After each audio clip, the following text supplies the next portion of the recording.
Point number five, catalyst of improvement, or I should say catalyst for improvement.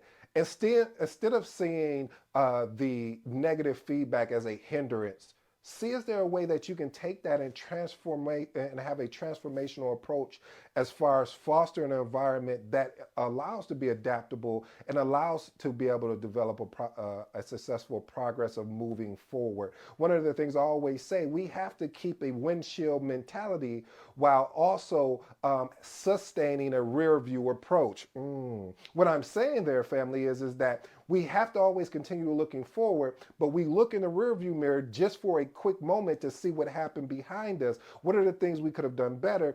And then taking that information and applying it in a forward approach. So being adaptable and within your project, even if it's a predictive type project, which is basically what I'm saying is a waterfall project. If it's just not working, well, that's why they have a process in place, what we call the change management board.